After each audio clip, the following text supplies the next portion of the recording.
Welcome back again to the Outer Dimensions podcast with Dre and Dave. And well, Dre, you lost weight. Yeah, that's right. Dre actually he could not make it this week. He had some family obligations that popped up, so it's just gonna be me and Colin this week, our special guest host, Colin of EC Collecting, and of course of F and Figures podcast. What's going on, Colin? What's going on? Can you hear me? Yes, we can hear you. All right, yeah. What's going on? We can hear you. Test 1 2. We can hear you. I don't know, my mic's like not working. Well, we can't have that now. No. I don't know what's going on. Whatever. Who cares? Let's go. There you go. My Elgato's goofing up. Everything on his computer's goofing up. Oh, looks like it froze for a second. Yeah, the dimensional grid needs some replacing. There's a lot of components that need replacing. I need to build a new one. But guys, welcome back to the Outer Dimensions podcast, the channel where we cover everything from horror, comedy, you name it, we claim it. Your classic movies, your current movies. It's the Outer Dimensions podcast. Now, as always, guys, if you guys have any suggestions, you can always email us at the Outer Dimension Podcast at gmail.com. You can message us at the Outer Dimensions Podcast on Instagram, and of course at the Outer Dim Pod on Twitter, or should we say the X? Elon Musk, just pick a friggin' name, would you? We have Rolando in the chat. All right, there we go. Rolando, the multiversal moderator. And this week, of course, we are streaming on the Outer Dimensions podcast channel, Dave's Dimension, and the Collector's Safe Space, and of course, EC Collecting, and of course, the Evan Figures. But guys, this week we had fun with the video games, with the video game movies for round one.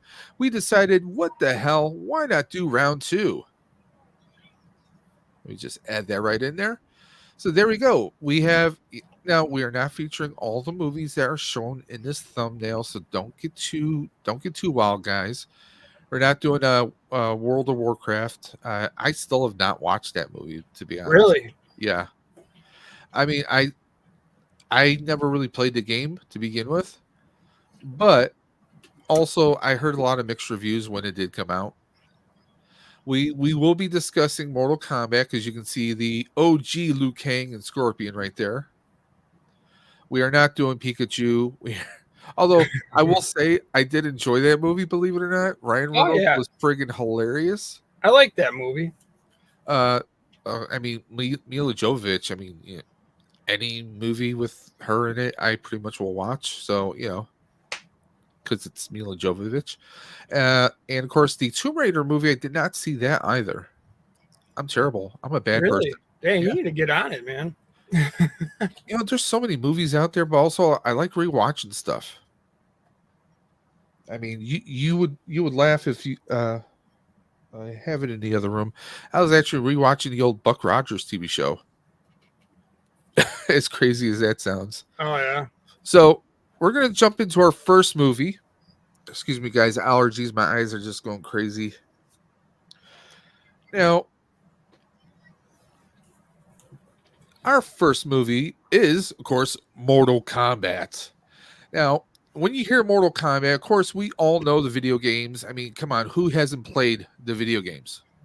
I mean, to me, I still, on to this very day, my favorite Mortal Kombat game is actually MK3 Ultimate Edition. I mean, how many of us were playing that in the arcade? I mean, that's always going to be an OG favorite of mine.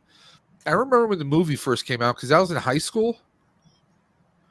And, of course, the soundtrack was killer, too. So this was Paul W.S. Anderson. Speaking of Mila Jovovich, that's her baby daddy. That's her bae. Producer Lawrence Kasanoff. And, of course, writers as Kevin Droney. It starred Lyndon Ashby. He actually played Johnny Cage.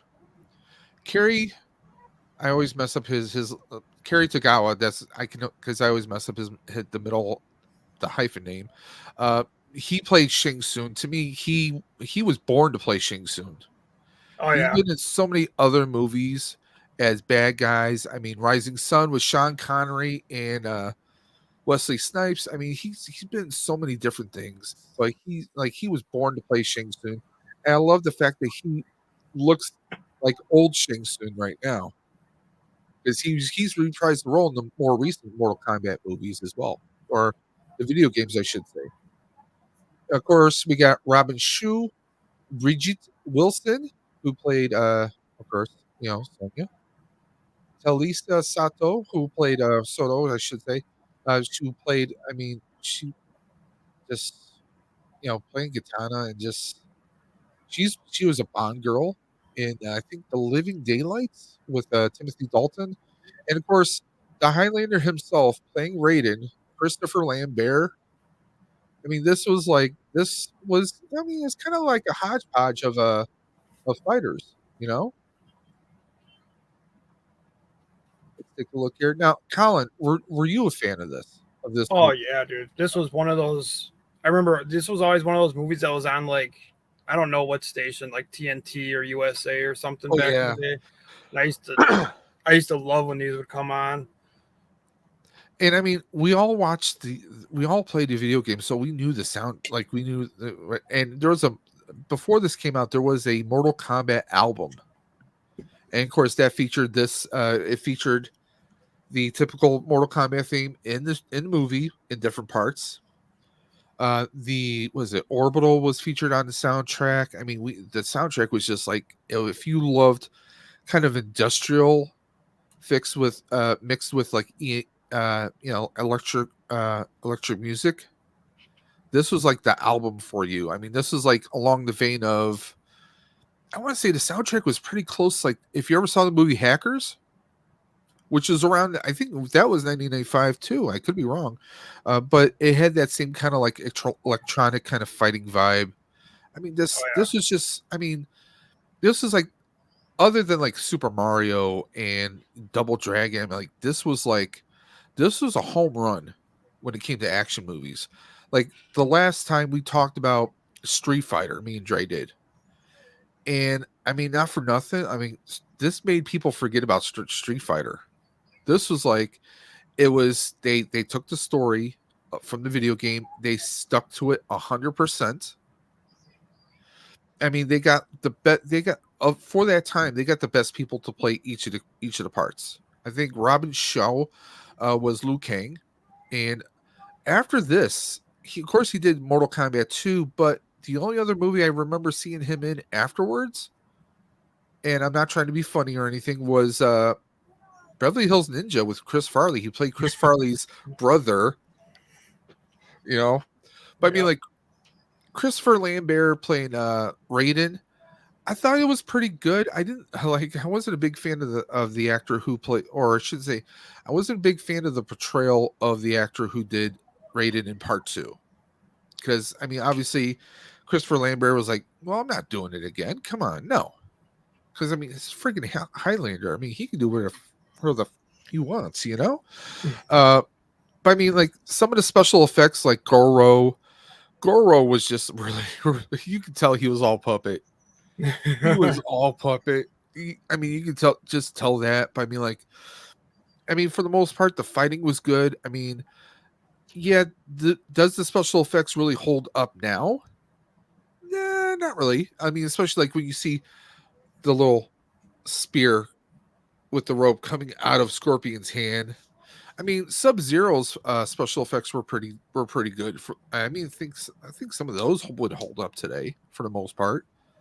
There was even, I mean, this Mortal Kombat spun off. We had a sequel. We had some anime that came out. There was even a short-lived live action TV show that was loosely based on like an earlier time of Mortal Kombat, like one of the earlier ones with Kung Lao, before he had his disc head. And I you never know, watched that one. I watched it. It wasn't bad. You had oh god, what was her name? Christina Loken. Christiana Loken was in there. Oh man, don't get me started, man. Don't get me started. So IMDb gave this 5.8 out of 10, which I think is completely. I no. I mean, for 1995, this was an awesome, fun action movie. I mean, I Hey, don't know. How do you feel about it? It must have been pretty good because like there's movies that in at least in my house that like I've watched every year of my life, and Yes. this is on that list of movies. And Like this is one of those movies where you have to watch part 2 right away too, yeah, like I have probably because part actually 2 picks up right after this. yeah, You know, these have been movies that have been stuck with me every year of my life. So yeah, definitely that's a low score. yeah. I mean, that's a little sus, but also it depends on who actually votes and reports on IMDb. If you go to like teenagers and kids, obviously they're not going to be reporting on IMDb. So I think it has to do with the metrics on who they actually interview or who actually votes on it. Rotten Tomatoes gave it 47%. Again, I think that's a little, but also this was a movie that came out in 1995. Let's do the math. That is, oh, God, this is a really scary freaking idea. That is almost 30 years, Colin. Yep.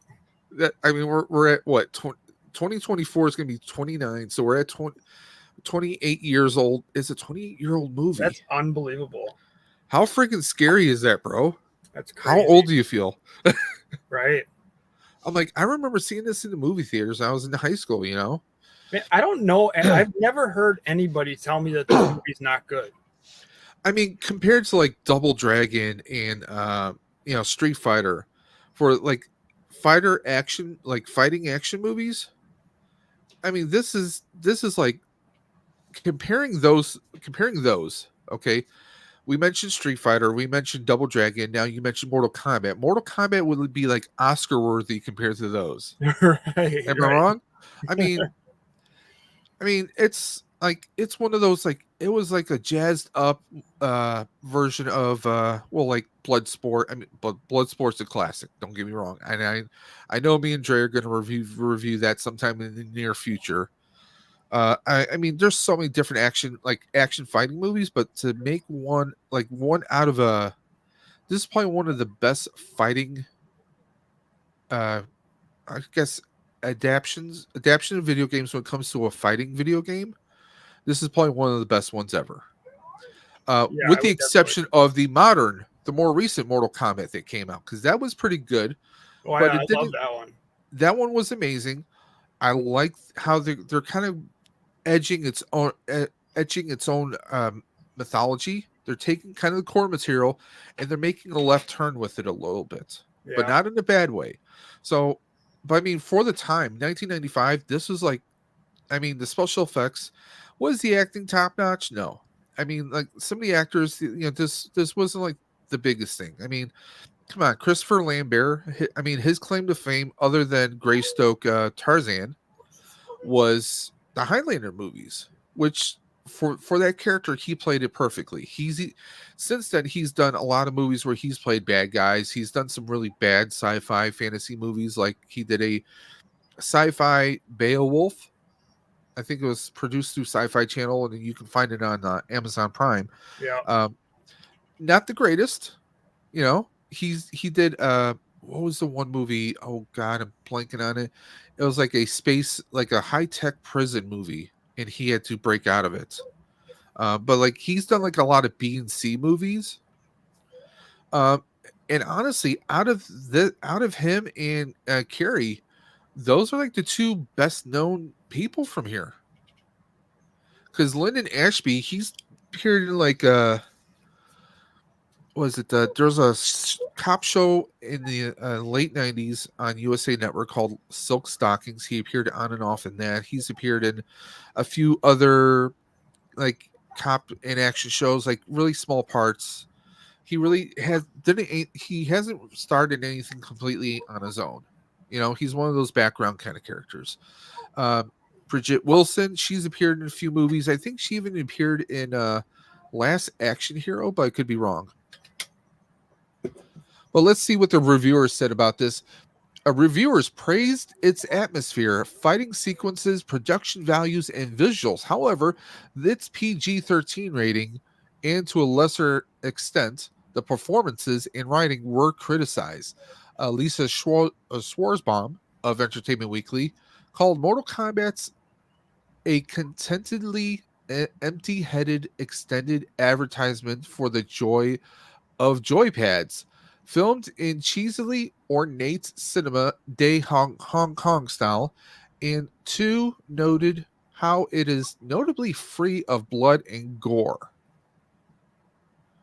I mean, one, if they were really to do it full scale like the video game to be able to rip people's spines out, one, I don't think they can get away with PG-13. Let's be honest, right? No. And second, I mean, one, you want parents to be able to take their kids to this movie because the parents didn't know what Mortal Kombat was. This was also still during the time when they're trying to ban video games and rap records. Right. And that's why we had, eventually we would later after this get the ratings of, MA for mature content. So I mean, it's this also, again, this is 1995. The 90s were heavy about censorship on everything. This was part of that time frame. I mean, was it really Hong Kong style? I really don't think so. Because if it was more Hong Kong style, we should be seeing more. Colin, be right back. We should be seeing more the wire type acrobatics when it came to the fighting. The fighting, the choreography of the fight sequences were, I think, more based in reality for the most part. I mean, we have, Liu Kang. Of course, he eventually does his bicycle kick. But I mean, like all the fighting was more reality based for the most part. We had Kano, we had all the bad guys in there, but there's no way at the time parents really weren't aware of how big Mortal Kombat would become.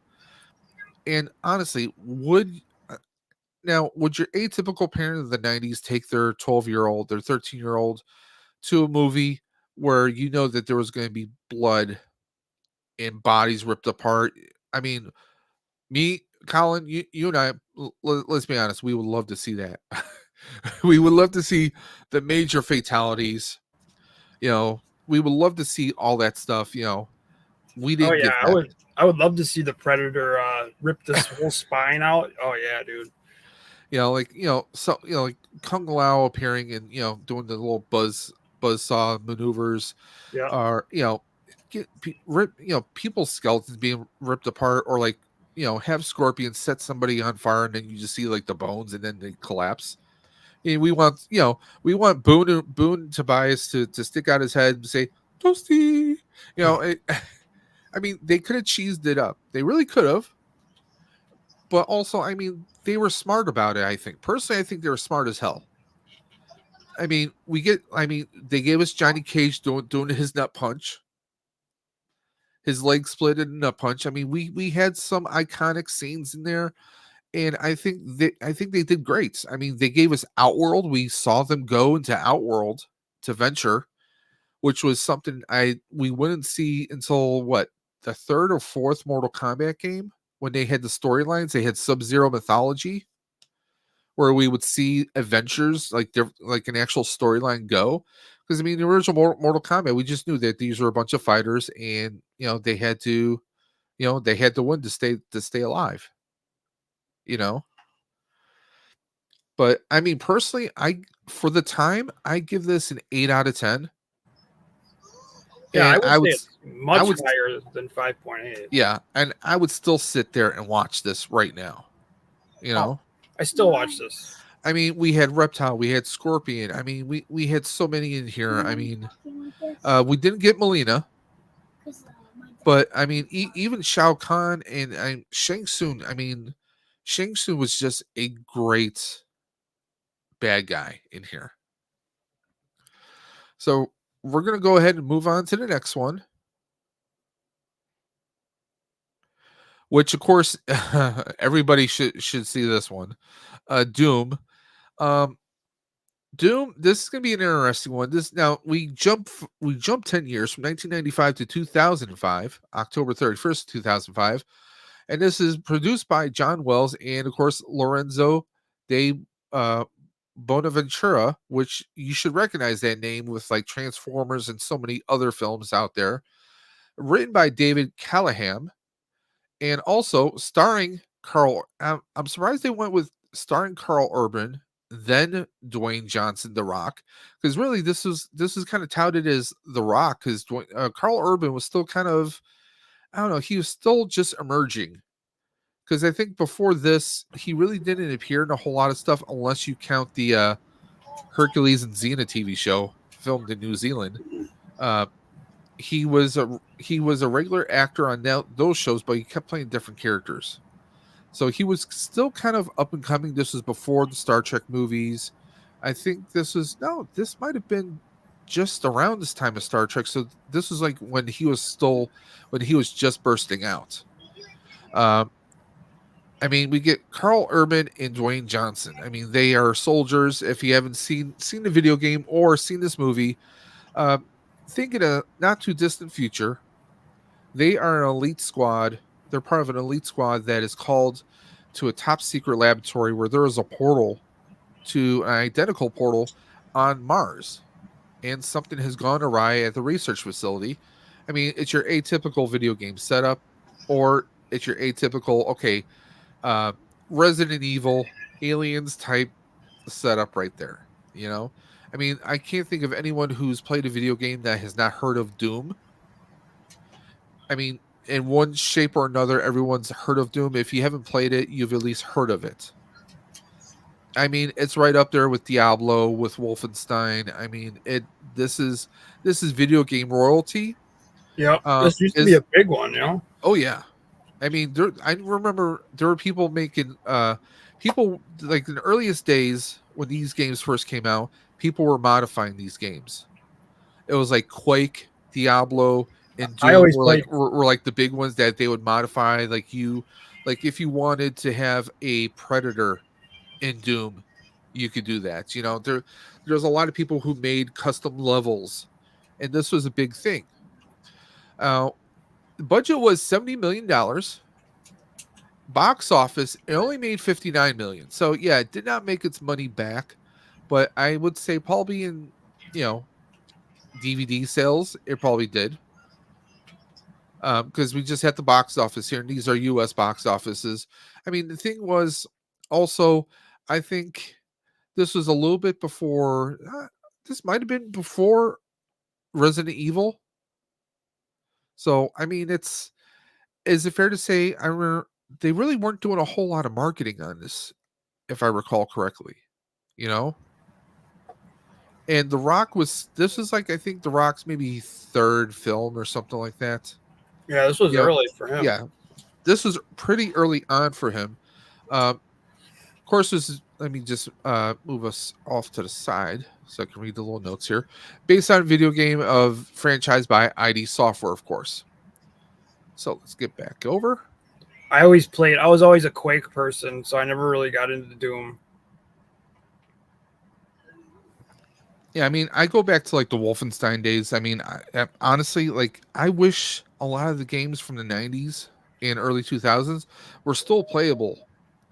Oh, yeah. Because I used to love all the LucasArts games myself.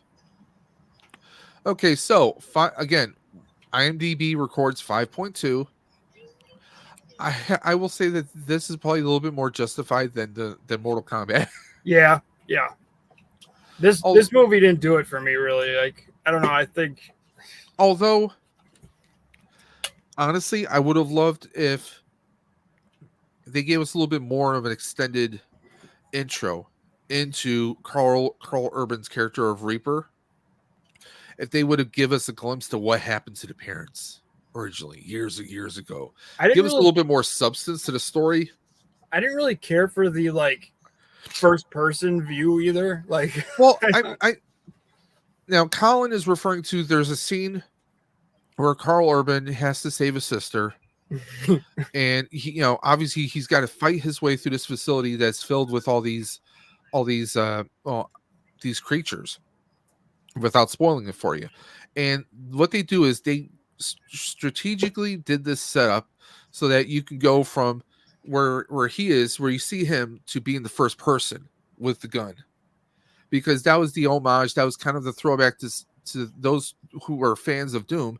That was the video game. It was giving you the point of view that you had in the video game, and that's why they did that. But if you didn't play the game, you definitely would not get it, and you definitely, well, for the most part, probably wouldn't appreciate that. Just like Colin said, you were a Quake person. You never really played Doom, so I mean, something like that, a scene like that gets wasted on someone who doesn't know the franchise, who doesn't know the content.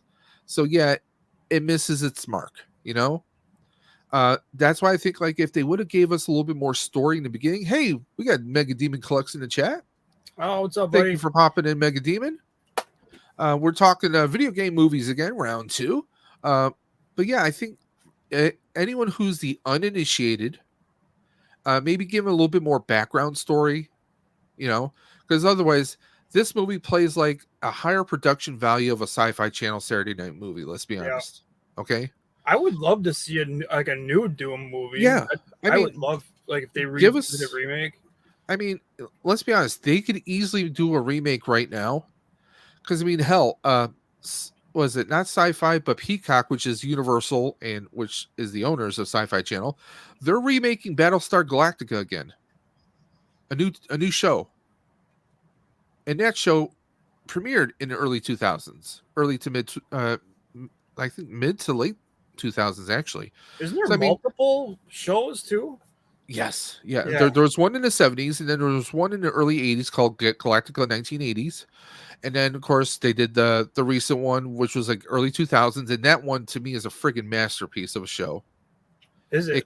It took the sci-fi genre, flipped it, turned it, reversed it, and instead of like having like, okay, this is a story for one episode, this is a story for one episode, they turned it into like one big long mini series over the course of 4 or 5 seasons.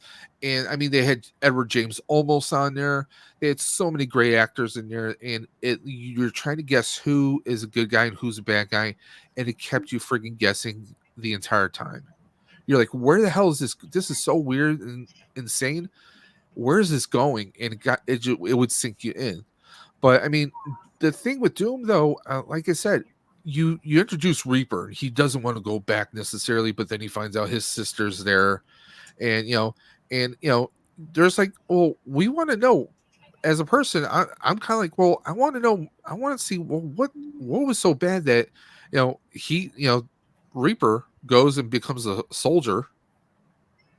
And he's nicknamed Reaper obviously because his real last name is Grimm. So I mean, like it's this whole thing, like, give us a little bit more storyline, and those who don't know about Doom might get a little bit hooked into it and be like, hey, I'm digging this. You know what? I might want to pick this game up. I mean, there's missed opportunities right there. I mean, if they do, I would get with the video game company to see when they are launching the next game, because people, if you launch a game right around the time that the movie's coming out, even if they're not associated with each other, there's going to be like, oh, the name recognition. Oh, there's this. Hey, maybe I'll pick up the game. It can cross promote each other. And in this day and age, I think that's going to be a necessity, especially with how movies are doing in the theaters right now. The fact that you put a movie theater out there, and within roughly about 2 months and change, you're going to be getting it on streaming services. So, I mean, they're going to want to do something, I definitely agree with you that they could definitely do this, do a remake. Special effects, they hold up for the most part. Again, they kind of hold up, but I think in a movie like this, we should have more practical effects. Yeah. I mean, we see a certain character, not mentioning names, we see that character get infected and slowly mutate in front of our eyes, and it's kind of bad CGI.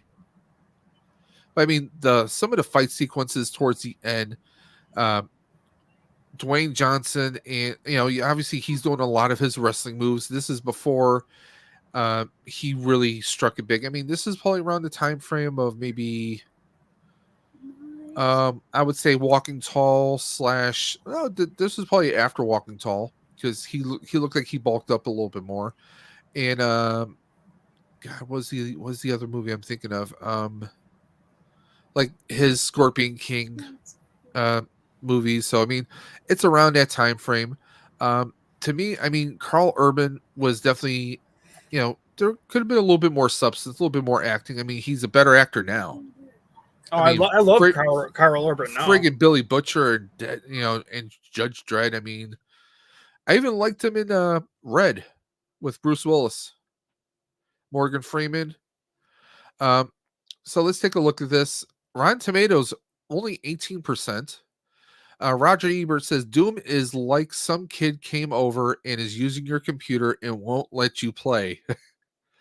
Audiences surveyed by Cinema Score gave the film a B minus on a scale of A to F. Now, that's not too bad, actually. Richard James Havis of The Hollywood Reporter wrote, plot, character development, and dialogue are so sparse that the screenwriters are fortunate that they're not paid by the word. But this basic approach doesn't render it ineffectual. There's so little to go on that those who like their entertainment mindless and violent will find little fault. And that's the thing. I mean, if you want to watch a big shooter up, great. But as far as the horror element to this, it missed its mark completely. I mean, if you want to watch a movie where you have maybe just a handful of people taking on a bunch of monsters, watch Aliens. I mean, that movie has more substance, more story, more action, more terror than this does. You know what I've always really wanted to see is a Dead Space movie. Nice, yeah. You know, I oh my thought god. I think that there was a Dead Space, but I think it was like an all CGI style movie, like Yeah, I know CGI they've animation. got like an animated one, yeah. Yeah. But how cool would that be if they did it right? Like gave us a good movie. And see, that's the thing. You said keywords right there, Colin. Did it right. Yeah, there was a Dead Space Downfall in 2008. So, and there was a Dead Space Aftermath. I'm pulling up stuff on Google right now.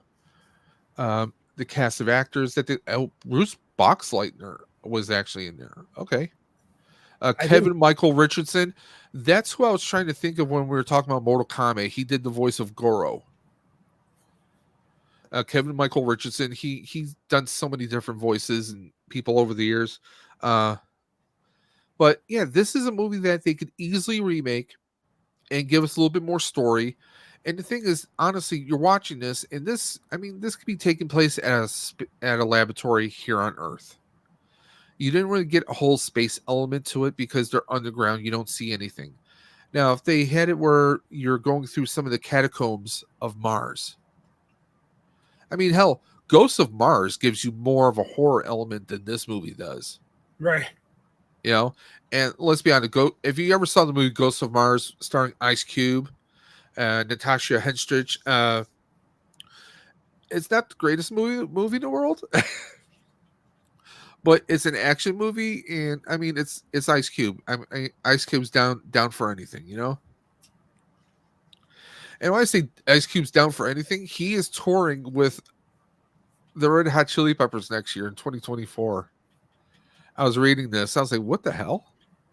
Ice Cube and the Chili Peppers. I'm like, "Oh, okay. I might have to try to get tickets for that. That'd be cool. Yeah, I would be down for that, but I found out that they're coming to Darien Lake here in which is the Six Flags amusement park we have here in Western New York.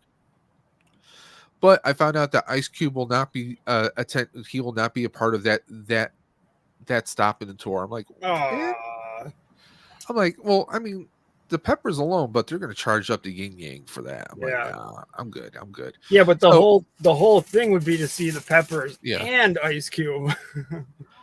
I mean, I could see Flea and Cube just partying it up and getting arrested somewhere. I could just see that happening, And well, honestly, Cube's probably avoiding my my area because my area is notorious for arresting rappers when they come through.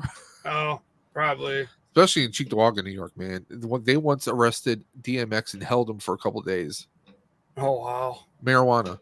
I mean, and that was before it was legalized. That was like years and years and years ago. But I'm like, it is what it is. Yeah. Man. I think rappers always have problems in New York. Yeah, but I'll be honest, the Cheektowaga area of New York, let's just say they're a little bit of they're known for profiling people, and that's all I'll say about that. Uh, but I mean, this movie, I mean, if you want to see something that again is mindless and you see a lot of bullets being wasted, this is one of those movies. We do see the BFG, the big friggin' gun. Well, they call it the big friggin' gun, but you guys know we call it the big fucking gun. Let's be honest. We do get to see that. Um, Again, the CGIs were cranked up to 11. It still better CGI than Batman meets Supergirl. Um, I mean, all these movies have way better CGI than the Flash movie that came out this past year, and I still refuse to call it the Flash. Um, but again, the actors are wasted because I've seen Dwayne Johnson act better in so many different movies. I think to this day, I would say Dwayne Johnson's best movie as far as acting. Um, I kind of have to go with Walking Tall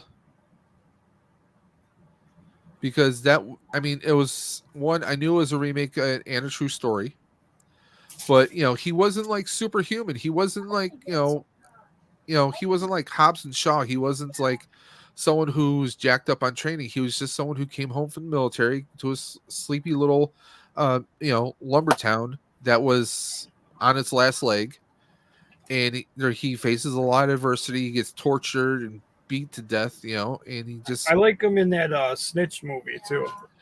okay, yeah, that was a good one. Yep.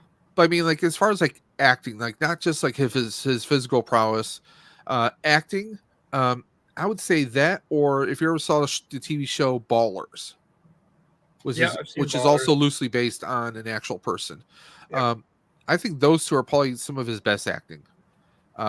This is just one of those. It was a paycheck movie. It was a video game thing. I'm sure WWE got a nice little payday for renting him out to the studio.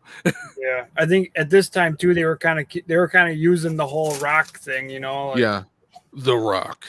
The Rock is in our movie. And I mean, honestly, comparing those two, I mean, Carl Urban is the better actor around. I mean, when it comes to action, when it comes to just acting himself, Carl Urban's still the best to me. Oh, he was awesome in Dredd. I love him in Dredd. I mean, he was perfect in Dredd, and Dredd is a good example of doing and taking source material and adapting it correctly. Because why? And yes, we are getting off subject, but this is the Outer Dimension podcast. We do this on a regular basis, son. Dredd did not take off his friggin' helmet throughout the entire movie. No. That was Dredd. Okay. That's an example of source material. And you didn't see him like getting like emotional. He was just, I'm Dredd. He's like he's stapling himself together and duct taping and just he's patching himself. I mean, hell, I would love to see you make me a video game where we can have Dredd, like like a Mortal Kombat style game. Give me Dredd versus Rambo. Hell, Dredd versus Chuck Norris. That might be a badass fight right there. I don't know. But I mean, that's where you get source material and you stick to it like a freaking Bible. But you bring these images from CGI into a full 3D into a live action, and that's textbook right there. I think Dredd was great because you had amazing actors. You had, of course, Carl Urban, Lena Headey, friggin' what's her name from Game of Thrones, and I mean, she's an amazing villain in there. She's got a new show coming out that I want to check out. But the thing that freaked me out about that one was, I mean, they have a drug and it's being used by inhalers. What? Right. I mean, I was like, okay, that's different. But I mean, Doom is still something like once in a while I will sit and watch. I have it on digital. I will sit and I will watch every now and again because I think it is a fun movie. It's fun when it comes to like just shooter ups, but again, they did miss the mark. They could have gave us a little bit more substance. Doom was a little DOA, but it has its fun moments. Like You get like the one guy Priest. I mean, they have some very likable, some good actors when it comes to action movies in here, but some of them are just kind of wasted. You get like Pinky, the guy who's kind of a like robotic wheelchair with the upper torso. You get a few people who are almost comic relief, and some people was a Parkman who you're just rooting to just get killed and die as soon as possible. You know, there are some people you're rooting for, and some people you're rooting to survive, and some people you're rooting to get killed as soon as possible. Let's be honest. Um, but I mean, that's it. I mean, they could have gave us it could have been a longer movie, but that would give us more substance to it. Not just try and make it 100% like the video game. So we're gonna move on to our next one. Now this one, we're going spooky with this one. This is more suspenseful. A Silent Hill out of 2006, so a year after our previous film. But let's take a look at this. April 21st, 2006, produced by Dan Carmody and Roger Avary, starring Sean Bean, although we see Sean Bean not so much. So I get that he's probably the best known because Lord of the Rings. But really, he wasn't the top dog for this one. He kind of appears on and off throughout the movie. Long story short, it has to do with a mother and daughter. They are trying to get somewhere, and they come across like a weird, like small weird town. And cop is kind of following them, and she's trying to evade them, and they come across Silent Hill. We got Radha Mitchell, who she's the mother, but those Eagle Eye fans out there, you might recognize her from Pitch Black. She was the female lead from the movie Pitch Black with Vin Diesel.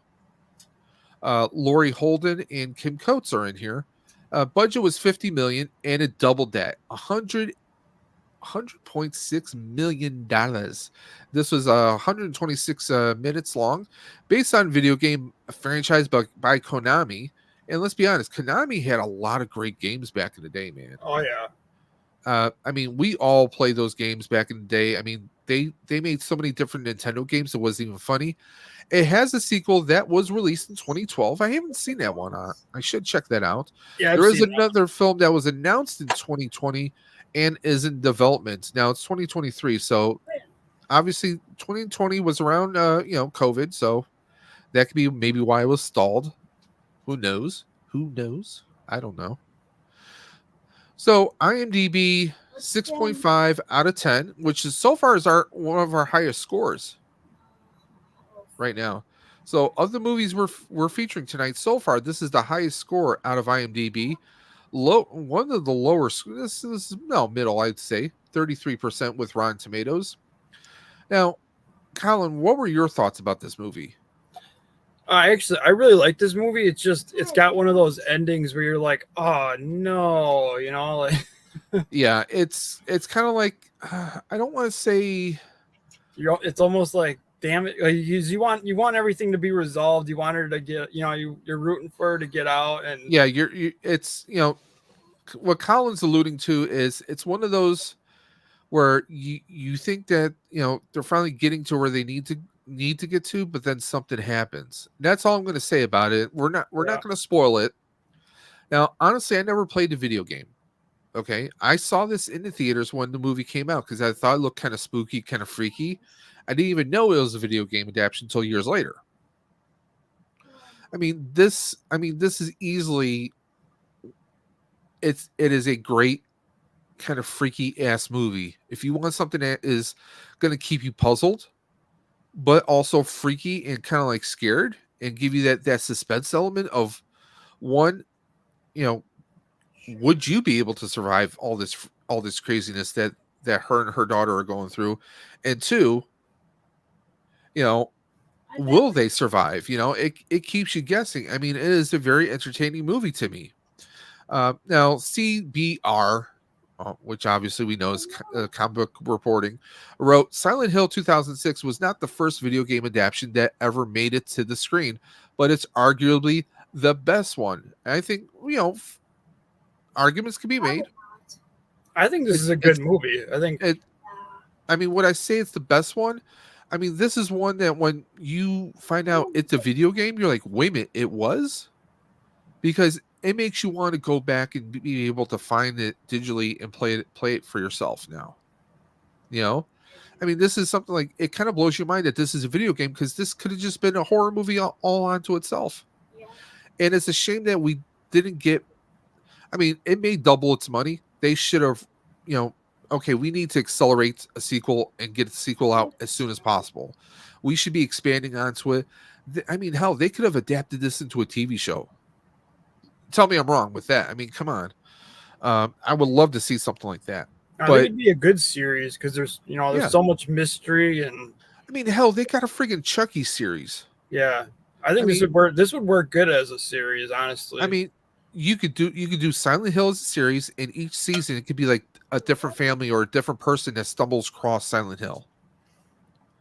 You could rip the canon wide open and turn it into something. I mean, look at it. Was the show on FX, American Horror Story? Each season is, it's one series, but each season is its own little mythos, its own little subcanon. I mean, I would think something like this would be really, it would be out there. And I will say this: the twist in here, the ending is kind of M. Night Shyamalan style. Let's be honest. oh yeah. It's a really good movie, and I think it, in a way, in some parts it breaks your heart inside Yep, it does. because you're literally you're rooting for the protagonist. You're rooting for the main characters, but you're like, will they or won't they survive? And then it takes a turn like you were not expecting. And I mean, those are the marks of a good story and a great movie. Roger Ebert sometimes gave 1.5 stars because he's an idiot out of 4, calling it an incredibly good-looking film, but noting that he did not understand the story. Yes, because I mean, come on, Roger Ebert. So because he didn't understand the story, he gave it a low score. Like, I mean, come on. Yeah. He Because just said it was a good again, movie. this is the problem with. I mean, this is someone who reviewed Ghostbusters in the 80s. Okay, you get someone who is used to watching certain movies, but then you give them a genre, or you give them a type of setup that they are not familiar with, that they are not accustomed to, that they probably are not even a fan of, and they're not going to understand it. Yeah, And that's I why could movie could reviews see- mean nothing to me. Yeah, I could see in some cases where someone might not understand it, but also those are the type of people who might not play video games, who also might not be a horror fan. I mean, the thing is, with me and Colin, we're both horror fans. I mean, I grew up watching Chopping Mall and the original Texas Chainsaw Massacre 1 and 2. I mean, I grew up watching stuff where people were ripped apart before I was even 10.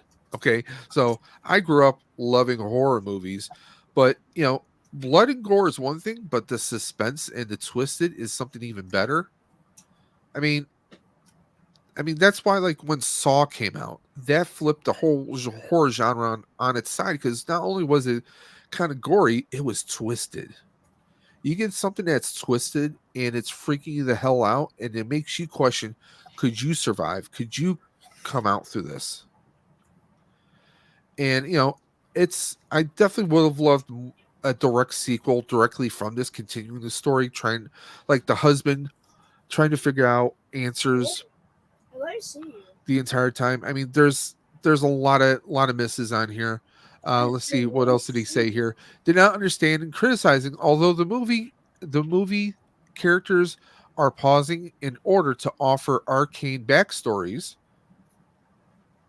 and historical perspectives and metaphysical insights and occult orientations. Okay, Oh, Colin, dang. you and I both can understand what that means. Arcane meaning like archaic, old kind of storylines or thoughts to those stories. Historical perspectives and metaphysical insights. Joe Average is not going to friggin' understand this. So Roger Ebert, you're a dumbass. And I'm saying it out loud and I don't care. You try to sound all sophisticated and because he doesn't understand the story, he's throwing historical perspectives. Okay, historical point of views. That's what that means. And metaphysical insights. Are we physical? Are we on? Am I on this plane? Are you on a different plane? I mean, he's thrown out here, and it's just, you know what, guys, go and you can find this on Vudu. You can find this on probably on Amazon Prime, maybe even on Shutter or a few other streaming services. Look it up. Silent Hill 2006. It's a freaky movie, and please, if you do check it out, come back to the stream, comment in the video section below, or better yet, email us at the Outer Dimensions Podcast at gmail.com or on Instagram at the Outer Dimensions Podcast or on Twitter at the Outer Dim Pod. Me and Dre, and also by extension Colin, would love to hear your thoughts on this. I mean, this I think is probably one of the better movies. I mean, we've reviewed a lot of movies, but I think this one and also The Crazies that we reviewed back in, I think, was that October or September, is probably one of the big standout movies that it still resonates in the back of my head. Months or even years later. I mean, it's definitely worth a watch. And I think that the metrics here, the aggregators here are just they're missing a mark here. So let's go on to the next one. Yeah.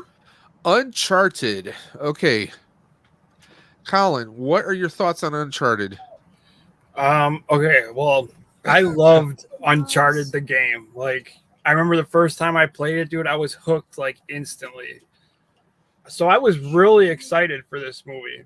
Kind of like more of an upbeat Tomb Raider. And I like Tom Holland. I like Mark Wahlberg, but I did not care for this movie. To be honest, I didn't. I hated. Yeah, I mean, I'm right there with you. Go ahead. I don't know. Like, I know the beginning opens up like the game, but like I just felt like it makes sense for a game. Like the game's like over the top, but like I don't know, man. I just didn't care for this movie. I'll probably never watch it again. No, I'm gonna be grinding. I don't know. And it was a big letdown to me because I truly love these games. These games are probably on my top 5. Now, I'm sorry that Colin, that you had that experience, because there's nothing worse than like, okay, you're a fan of something, like say, I love this comic book, it's finally getting adapted into a movie. I can't wait to see the movie, and then you see it, and you're like, what the hell's this shit? Yep. I mean, that's not something that you want. I mean, me, I never actually played the video games. I know of the games. Oh, I'm familiar of them. I know Sully. I mean, I know all the characters. I know all the players. I just never actually played the game, and I do want to play the game just so I can compare them. It's just like, okay, if there's a book, and then the book is adapted into a movie. Well, now you kind of want to read the book just to see what are the major differences. A great example is Jurassic Park. Read the original Michael Crichton, and then watch the movie and compare the two. You're like, what the? It's like friggin' night and day. I mean, looking at the information here, this came out February 28th of 2022. This is probably our most recent movie to date that we reviewed. Dre and I think this is the most recent movie we've reviewed to date. Okay. Again, one thing I'm not surprised at: Avi and Ari Arad. These guys, if you're a big Marvel fan when it comes to Marvel movies and TV shows, you'll recognize those names. So that's probably why the Tom Holland connection right there. They probably pitched it and he jumped on it because maybe most likely Tom was probably a fan of the video game, to be honest. I mean, he's in his 20s. Charles Roven also produced it, written by Mark D. Walker, starring Tom Holland, Mark Wahlberg, Antonio Banderas. I'm sorry, I always have to say it like that because it's Antonio Banderas. Not one of his better films, And when it comes to Antonio Banderas, I mean, he's done some amazing films. He's played a lot of different characters. I would love to see him as a more severe bad guy. He was just a rich, privileged kind of baddie in this one, you know. And Sophia Ali, 1 second. I will say this: Tom Holland is the highlight of the movie. He plays like he's playing like a he does play the Peter Parker kind of character somewhat, you know, because how can you not look at him and hear his voice and not think of Peter Parker? You know, I mean, the MCU version of Peter Parker, just a little bit more growed up, but also as if he didn't lose his family and his entire world. Because the movie starts out, he's kind of playing like him and his brothers him and his brother were kind of like orphaned, bounced around, and his brother was always trying to get the next big score, and his brother has to disappear. Fast forward, and Tom Holland is a bartender at a rich club, but he's also pretty fast when it comes to pickpocketing people, and he's got the moves for the ladies. He can smooth talking with his he's got like a photographic memory, and obviously he's hoping to someday find his brother, that kind of deal. Mark Wahlberg played himself in this movie. He played like maybe a little bit more hardened version of the character he played in The Italian Job. That was kind of the vibe I was getting from here. Was like it was kind of like him from The Italian Job, Oh, but as if he went like he lost everything in his world. I'll get That's kind of the character I was getting from him, because I mean, he's obviously a planner. He obviously doesn't trust people, you know. But it's also Mark Wahlberg, so he's got that Mark Wahlberg kind of flair where he kind of like he rambles on a little bit, or he says some really weird, outrageous stuff. But that's Mark Wahlberg. Let's be honest. Um, it missed its mark, because Mark Wahlberg can play some good characters. He was great in The Italian Job. I actually liked him in what was that? Max Payne. I liked him in Max Payne, and I also liked him a lot in Four Brothers. Those are three favorites of mine with Mark Wahlberg in them. Everything else kind of just a lot of other stuff just misses the mark. It felt like it was trying to be Indiana Jones meets the Goonies. It felt like it was trying to be like a male version of Tomb Raider. You know, it just felt like it was it missed its mark. Everything it was trying to achieve, it misses its mark. This is currently on Netflix. I mean, this movie practically went straight to Netflix almost. You know, um, is it a fun movie? I think this movie plays very fast. It's only 116 minutes long. The budget was $120 million, but of course, it's got Tom Holland, it's got Mark Wahlberg, so everyone went to go see this. $401 million. It made its money back several times over. We're gonna check out the critics in just a few minutes or a few moments, but I mean, you heard me and Colin. Colin was completely disappointed. yeah. Had you never played the video game, would you have enjoyed this movie? I don't know. I mean, I don't want to say it's like this horrible movie. Well, like, we're not saying it's the Eternals. Yeah, but- they left one of the biggest parts of the game out of it. Like, Yeah, it's just like when it's like I said before, when you have a novel and then you adapt it into a movie, you're going to cut a lot of stuff out. Yeah. A good example is that Ernest Cline book by the name of Ready Player One. There are lots of parts that are cut out of it, and a lot of things that are completely turned around and edited the hell out. And this is it's one of those times when you have the content. And you heard from Colin; he's an avid fan of the games, and they cut out stuff here. I mean, you heard me say that this felt like Indiana Jones meets the Goonies, because Tom Holland is the one who's kind of problem solving some of the puzzles here. Or a better one would be National Treasure meets Goonies, because it involves gold, it involves some pirate ships, and trying to get them. You'll get the Goonies reference towards the end. but I mean, it definitely felt like it missed something here. It missed a lot of something. Yeah. They probably, I mean, honestly, I think they could have, who knows if there's a director's cut out there, maybe that's the part you were missing is in there. This movie just felt like it was missing something, missing some kind of substance. Some of the characters are very likable.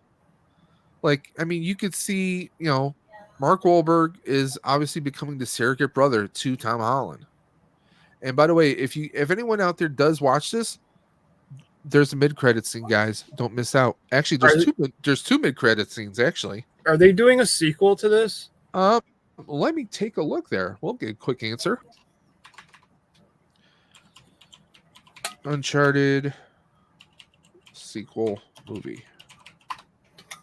Okay, Uncharted 2 has yet to be confirmed, so there isn't a release date to share development on the sequel, assuming there was some behind-the-scenes business to take care of, was likely affected by the strikes in Hollywood. With both now resolved, we could get an announcement about Uncharted 2 sooner than later, and that was reported as of November 28th of 2023. So it's a stay tuned kind of situation, guys.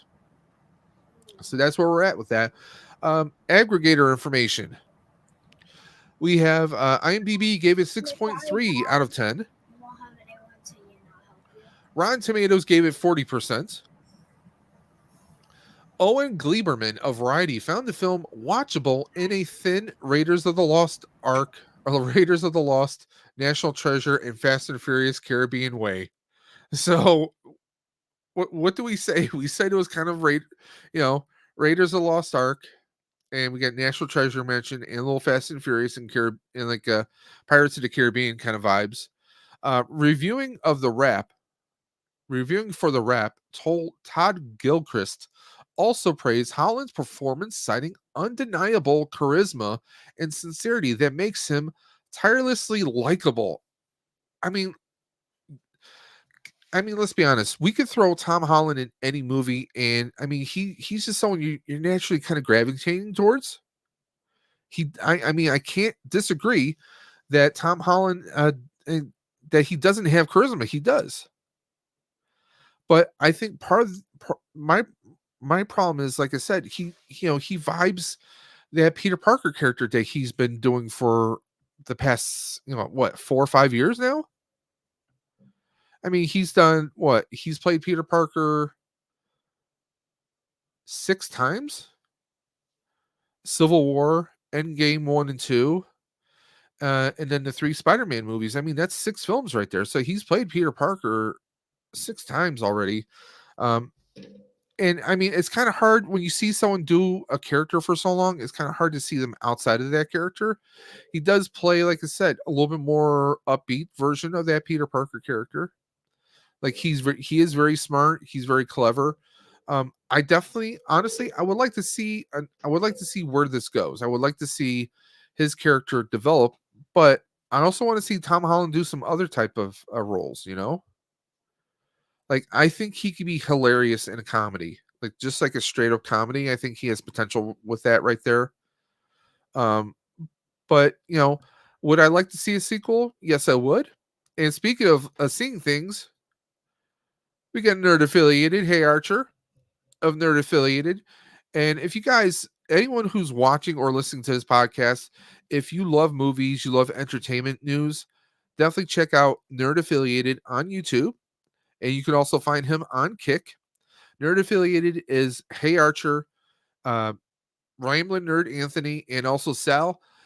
Find them on the Nerd Affiliated channels. And they do Nerdy Coffee every Monday morning, I think at 9 a.m. Eastern, that is. And also, he does a Thursday night show of Nerd Affiliated at 7 p.m. Eastern on the YouTube and Kick channel. So please go ahead and check them out and support them. They're an amazing group of guys, and they do some amazing, great entertainment content, especially now that the strike is over. I don't know about you, but like YouTube hasn't been giving me my notifications. Yeah, trust me, that's been annoying the hell out of me. Like, seriously. In fact, this past Monday, I got my email about Kick for nerd affiliated going live with Morning Coffee, but YouTube did not send me the notifications. But also, I'm not getting notifications on a lot of other subscribers that I follow. So Yep. YouTube's definitely been YouTubing lately. So they're on some stuff. They definitely are. Yeah, I'm getting tired of it. Like, Well, let's just ask Archer since he's in the chat. Archer, what did you think of Uncharted? Did you enjoy it, or was it just kind of like, I have an hour and a half to kill? I'm curious. Well, I'll change it. yeah, I hope if they do a second one, How I can change it? they it's a lot better. I don't know. Like Well- if you play the first game, it's like a movie itself. Like they could just It's very so they- cinematic and just kind of like very story driven. yeah, you could just like you could go like scene for scene off of the game, like and it'd be perfect. I don't know. That's just me though. Okay, I'm just checking out something here. Let's see here. I'm just pulling up Uncharted on Wikipedia here because I want to see who might have been some of the people behind it. Sony. Okay, I see why. I see why they got Tom Holland in there. It was a Sony game originally, so obviously that's part of it right there. I want to see if they showed developers, but I'm not seeing who actually wrote it. I was trying to see if it was a different person who wrote it, because I mean, it's like, hey, take a book, like say if I took Ready Player One, written by Ernest Cline, and I decided to write my own version of it. No, I mean that's like asking someone, hey, yeah, I want you to here, this is the Bible. I want you to write your own version of it. It's like you're gonna get distortions. It's what they used to call, and I don't mean any offense by this. Some people years ago used to call it Chinese whispers, where you tell a story. I tell a story to Colin. Colin tells a story to Dre. Dre tells a story to his kids, and then they tell stories to other people. That original story gets distorted so much that eventually, very soon, it's going to be a completely different story from its original. There won't be one piece of the original content in there. And I mean, I think if you're going to make a movie, get some of the writers from or if you're going to make a movie off a video game, get some of the original writing team from the video game to sit in there, to give notes at least. And I think that missed the mark. And like I said, Avi and Ari Arad, they've made anything Marvel related in the past 20 or 30 years, as far as TV shows, they've had their hands in. There was a syndicated show back in the late 90s, early 2000s called Mutant X. It had nothing to do with the actual X-Men universe itself. It was like its own original thing, but it had to do with mutants and governments trying to hunt the mutants down and such. I mean, they take a concept, they kind of like, hey, let's make a TV show about it, and it comes out hardly resembling anything of the original content. They were also heavily involved with a lot of the X-Men and the Spider-Man cartoons in the 90s as well. I mean, they have had some good projects, but they tend to kind of stray for the most part. And I want to say it was probably their vision pushing it that kind of distorted this movie here. Because like, I mean, when you're playing the game, like the whole game is good, don't get me wrong, but there's a moment in the game where it takes a turn and it's like the biggest like holy crap moment like ever. Yeah. And that should have been in the movie. Like the movie, But it wasn't. should have- Okay. No, and like it's unbelievable. Well, I'm going to actually look up the game later on tonight, and I'm going to look it up, see if it's still available on PlayStation Network, because PlayStation does have some older games on their store, and I was going to see if I can find that game now. That is a definite series of games that you should play. So it's a rabbit hole. They're so good. But I mean, it's Antonio Banderas. I mean, he can play so much more than what he could have in this. Yeah. I mean, it felt like you could have thrown anyone in there. I mean, there's plenty of eye candy in this movie. Let's be honest. That doesn't make sense. No matter which way you swing, there's plenty of eye candy around. But I mean, like Mark Wahlberg obviously is supposed to be the comic relief in this. you know. And if you've seen Mark Wahlberg, you've definitely seen him in this movie before because he's playing virtually the same character that he plays in about 85% of the films that he's been in. Yeah. You know, I mean, Ted is a very funny movie. But I mean, like this, it felt like I said, it felt like he was playing the guy he played in The Italian Job, but as if he lost everything that he knew in his life. He's gone some hard times, doesn't want to trust anybody, but he's still trying to find the next big score, you know.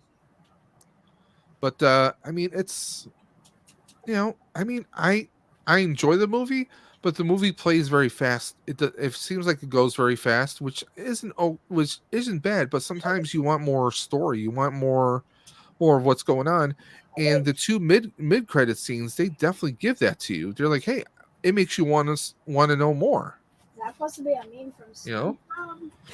And I think with the exception of Doom, I think all three movies kind of leave you wanting more. They kind of leave you on a cliffhanger. You know? Because Mortal Kombat left you on a cliffhanger because you see Shao Kahn appear in the sky, destroying the Shaolin Temple, and you want to see what's going to happen next because everyone goes into that fighting pose a la Street Fighter.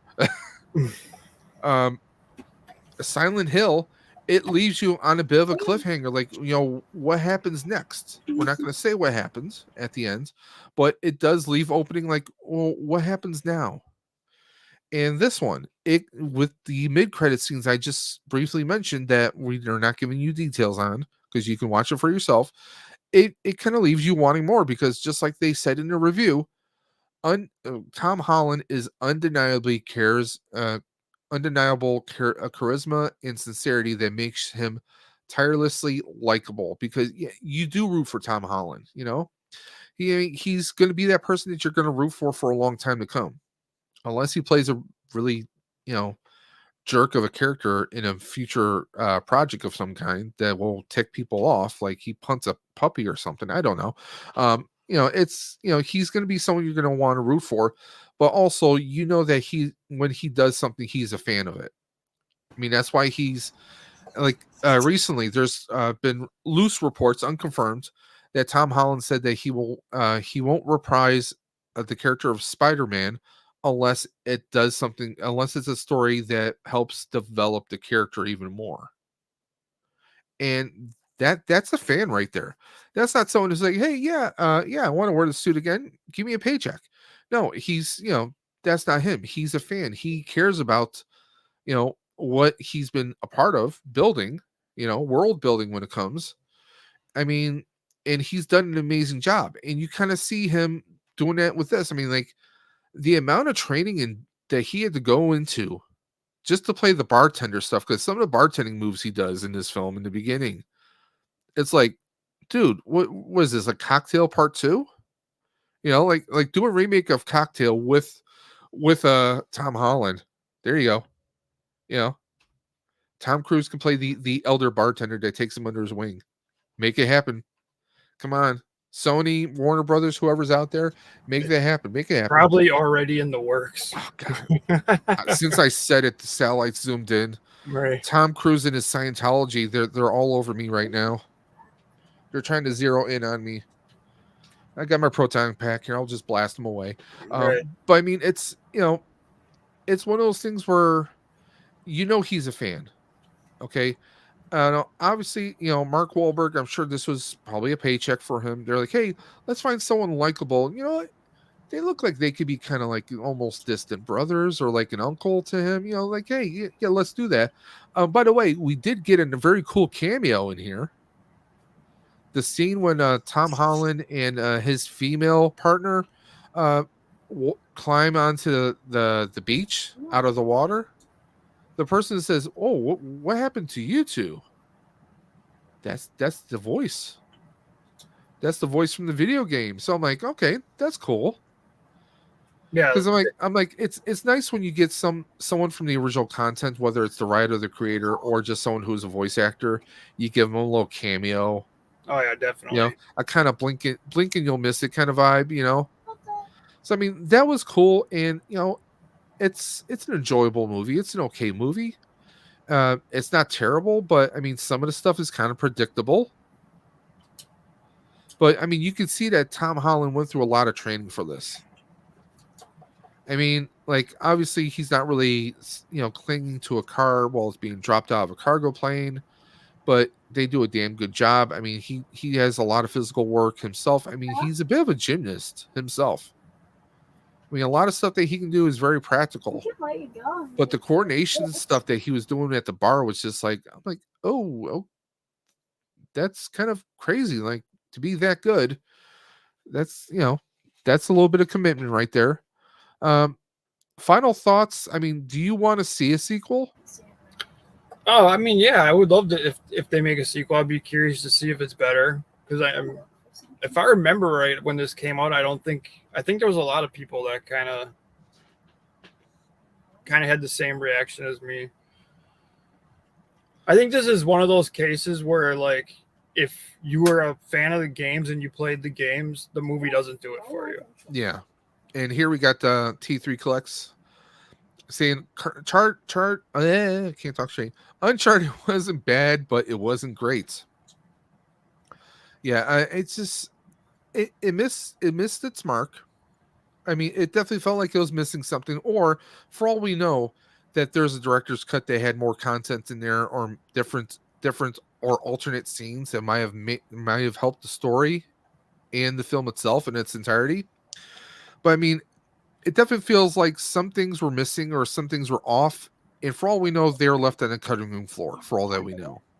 Yeah, I don't know what the deal with that was. I mean, when I look at who is involved here, the fact that we see Avi and Ari Arad, I've seen several projects that they've done that did not do as well as they could. So that makes me think that they might have been the linchpins, or they might have been the X factor in this to maybe sink Uncharted. So, but hey, I guess we will see what the future has and hold. But those are our movies. That's all we have. So I want to thank Colin for there you are, Colin.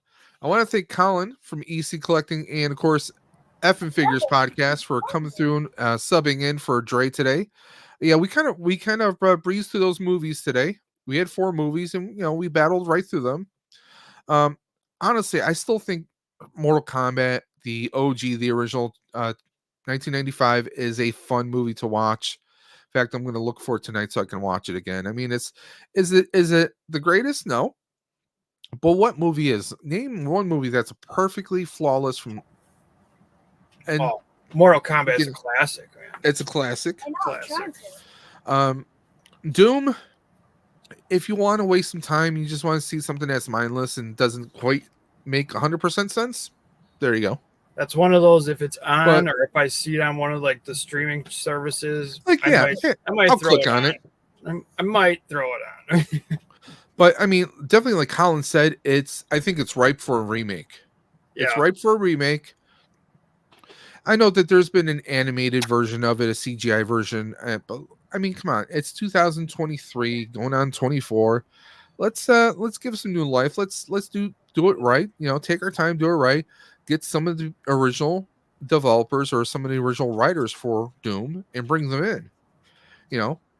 And I mean, you have to include stuff that both someone who is uninitiated, who doesn't know Doom, stuff that they will appreciate. Give them a little bit more story, a little bit more background, and they'll enjoy it. And maybe don't do the first person perspective in the way that it was in video game. Like Colin never played a video game, so it was lost on him. You have to try to appease everyone. You're not going to please everyone, but you have to at least try. Silent Hill, I think, I'd probably say that's the best movie out of all the movies tonight. Although I love Mortal Kombat, like I said, but the factor that Silent Hill, if you didn't know it was a video game movie, now you know. It's one of those that you wouldn't necessarily know that it was a video game until you're told it is. So, but yeah, guys, several of these movies are ripe for remakes or a sequel. So, will they happen? Well, who knows? Obviously, I mean, 20 years later, they probably have to restart Silent Hill all over again, but you never know. Colin, what do you have going on in your channel? Just my toy hunts and reviews. I'll probably have No special goodies? no. I put out what I do. I put out my toy hunt on Monday. I'll have 2 reviews out. One on Friday, one on Saturday, Okay. and I probably have an unboxing at sometime this week. Now, also, Dre of the Outer Dimension or the Outer Dimension podcast, also the Collector Safe Space, he just released a video earlier this afternoon. He's been doing some retro videos of past figures and items he's collected and kind of giving them a nice little updated review. He reviewed a very cool Borderland figure by McFarlane. And you guys should definitely check that out. All you have to do is go to the Collector's Safe Space on YouTube, and you'll check out his videos. He's got some great retro videos there and some amazing content coming through. He's got some guests coming up very soon, so please go and check out his channel. And of course, Dave's Dimension. I just released a new video. I did have some audio issues, so there's a little bit of an echo on that, but I got a 1/6 scale Doctor Who figure. What I did was I took some of my unopened collectibles, took them in to a local shop, did some trading, got some credit, and went and got myself a 1/6 scale 10th Doctor from Doctor Who, played by David Tennant, a big favorite of mine. Go ahead and check out that video, and I have a lot more unboxes coming through. I got a ton of, you see that shelf right there, right? I got like 2 shelves of G.I. Joe stuff that I need to rip open, and one of them, courtesy of Dre got me the Cobra Trouble Bubble, the Viper one, the Viper Island one. So I'm looking forward to that one. Got a lot coming through, guys. But also going to be trying to branch out into a few video game streams. Who knows? If I can get Uncharted on PlayStation, maybe I'll do a stream very soon. So, but once again, want to thank everyone for checking out the Outer Dimensions podcast, usually with Dave and Dre. As I said, Dre had some family business to take care of today, so he will be back in action, of course, next week. Stay tuned to our Instagram, which is the Outer Dimensions podcast on Instagram. You can also find us on the X, aka formerly known as Twitter, at the Outer Dim Pod. And of course, find us. You can always message us directly at the Outer Dimensions podcast at gmail.com. But until next time, this is Dave from Dave's Dimension and Colin from EC Collecting and FM Figures Podcast saying, be safe, be well, and like I always tell Dre, watch your head on the portal out to the dimension. Catch you later, guys. Later, everybody.